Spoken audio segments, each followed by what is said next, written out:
जितनी जल्दी साधक कहने लगते हैं कि हमारे भीतर अब एकमात्र वासना या कामना भगवान को देखने की है, ये वो व्यक्त करने लगते हैं। आप देखेंगे कि वो ऐसा अपने को दिखाते हैं कि अब इन्हें केवल भगवान ही चाहिए और संसार में इन्हें कुछ नहीं चाहिए।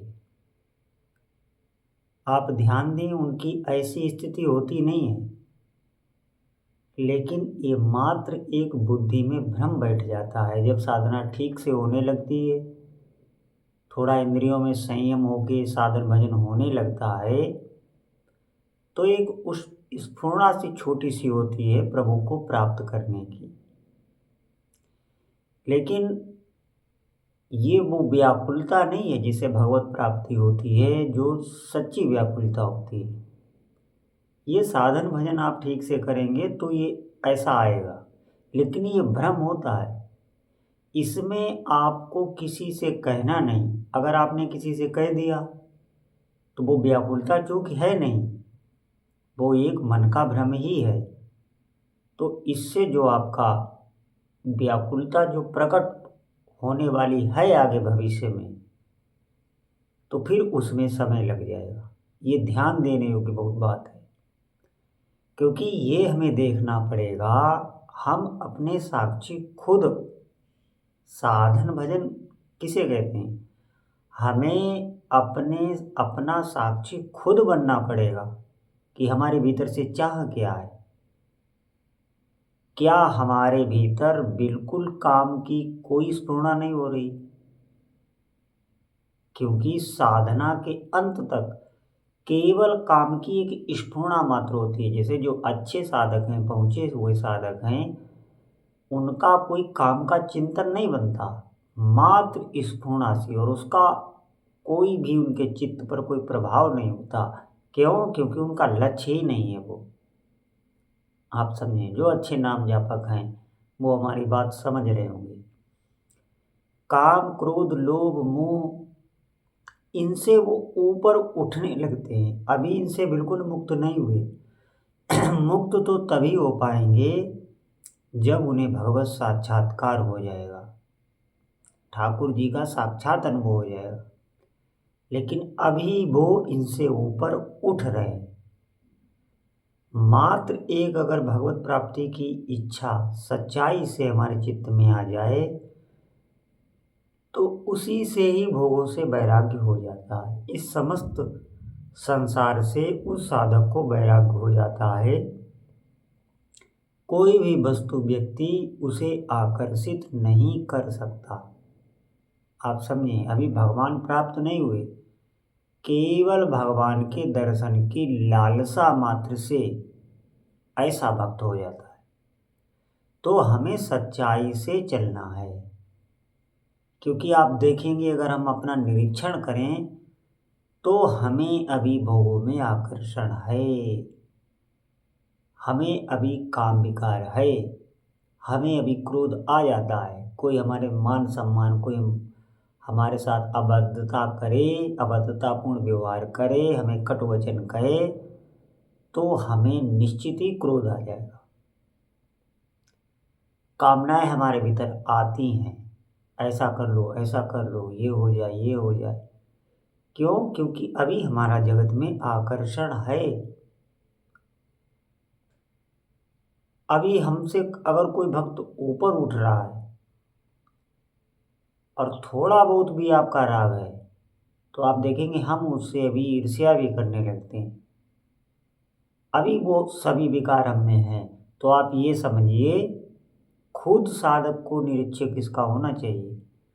और निरीक्षण देखिए आप तभी कर पाएंगे। एक बात और इसमें मुख्य है, जब आपके भीतर प्रबल इच्छा ये होनी चाहिए कि हमें इसी जन्म में और इसी शरीर से ठाकुर जी का साक्षात्कार करना है।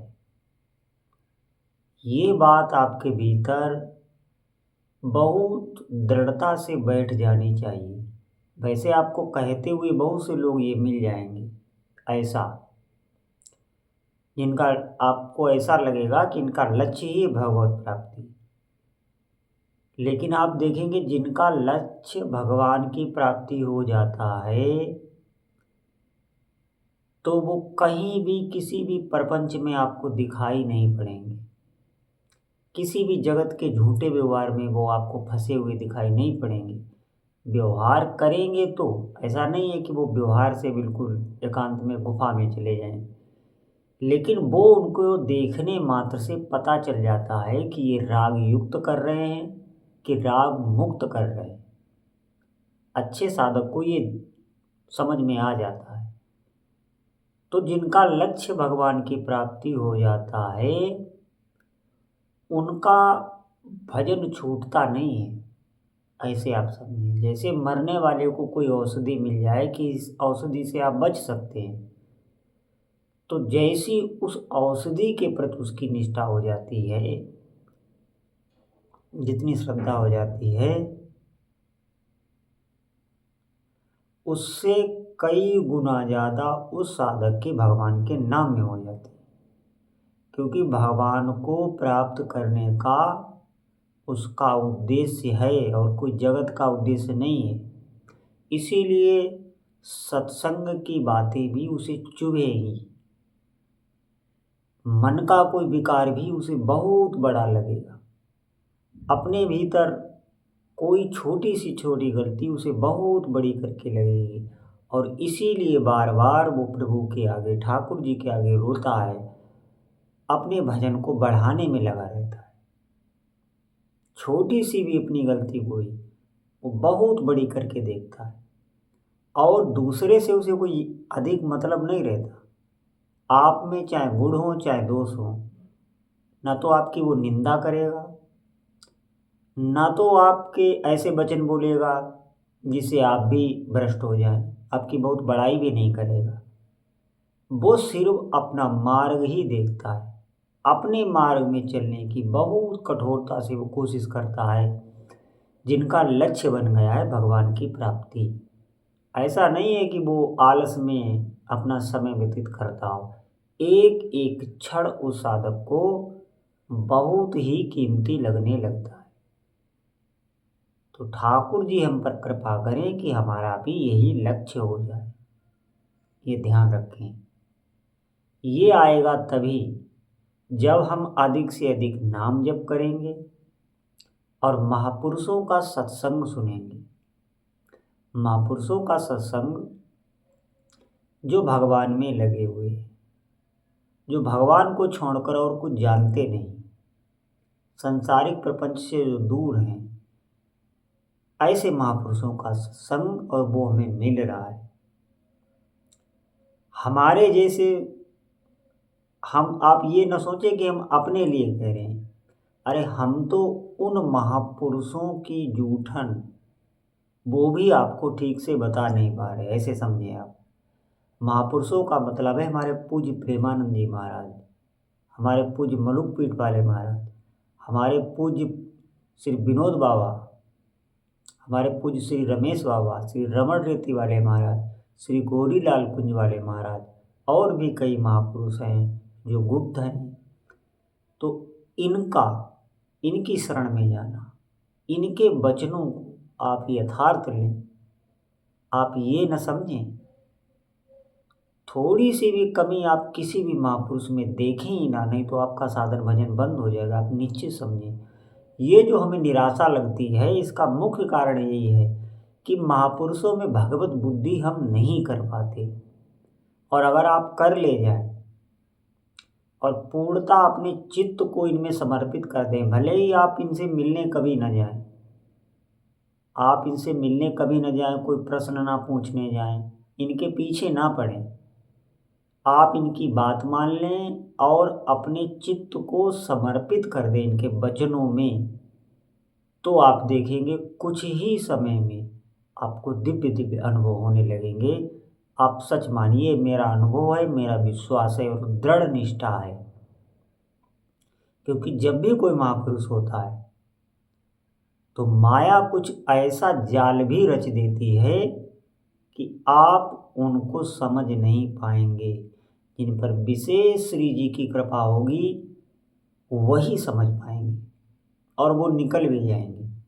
सब नहीं समझ सकते। हाँ, वो दर्शन करना और वो भीड़ बढ़ाना वो एक अलग बात है, लेकिन अपने चित्त को उनके वचनों पर पूर्ण समर्पित कर देना, ये बहुत भाग्यशाली ही साधक ऐसा कर पाए। हमारी बात पर विश्वास कीजिए। तो जिन्हें इसी शरीर से अपना काम बनाना है, यहाँ पर ध्यान देना है। जो नए साधक हैं वो ऐसी बातें सुनकर आप देखेंगे भीतर से भयभीत हो जाते हैं। और भय का मात्र कारण है, जब भी आपको ऐसा भय लगे, किसी भी वैराग्य की बात, सत्संग की बात, भगवत प्राप्ति की बात, साधना की बड़ी बड़ी बातें सुनकर अगर आपको भय लगे तो आप बिल्कुल कभी घबराना नहीं। इसका एकमात्र कारण है मन हमारा भोगी है, विषयों में सना हुआ है, तभी भय लग रहा है। अभी हम उसे दुखी नहीं समझ रहे। आप समझें, जो विषय भोग हैं, जो संसार की आसक्ति है, आप उसे भी समझ नहीं पा रहे। वही तो दुख का कारण है। यही मन जब हमारा भगवान में लगने लगता है, भगवान के नाम में लगने लगता है, आप अनुभव करना, वही सुख का कारण है। ये साक्षात अनुभव है, आप करके देखें। थोड़ा सा भी आप देखेंगे, आपका भजन जिस दिन ठीक हो जाएगा तो आप देखेंगे उस दिन आप प्रसन्न रहेंगे। कोई बाहरी प्रतिकूलता आपको उस दिन प्रभावित नहीं कर पाएगी। अब आप कहेंगे कि ये हमेशा रहनी चाहिए, ऐसा नहीं है। उस कोटि का आपका भजन भी होना चाहिए, रोज वैसा ही भजन होना चाहिए, आपके चित्त पर कोई प्रभाव नहीं पड़ेगा। बात ये है, हम भजन कहाँ उस कोटि का कर रहे हैं। हम भजन अभी भूल जा रहे हैं, बार बार भूल जा रहे हैं। जैसा नाम जप होना चाहिए वैसा हमारा नाम जप नहीं हो रहा है, और तभी हम भक्ति में पीछे हैं। बड़ी बड़े वचनों को सुनने से भी कभी कभी ऐसा होता है कि वो भी हम पचा नहीं पाते। वो जो वचन हैं उन पे हमें पहुंचने के लिए बताया जाता है, लेकिन ना कि हमें दूसरे में दोष देखने के लिए। जब हम सत्संग की बड़ी बड़ी बातें जान जाते हैं तो हम साधु महात्माओं में, जो छोटे मोटे साधक हैं, साधु संत हैं, जो लगे हैं, देखिए वो भी मार्ग में लगे हैं।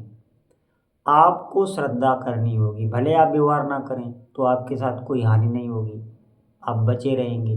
दूर से ही उनको आपको प्रणाम करना है, ज़्यादा उनसे चिपकना नहीं, नहीं तो गुण दोष आप कहने लगेंगे या चिंतन करने लगेंगे, इससे आपकी ही साधना बाधित हो जाएगी।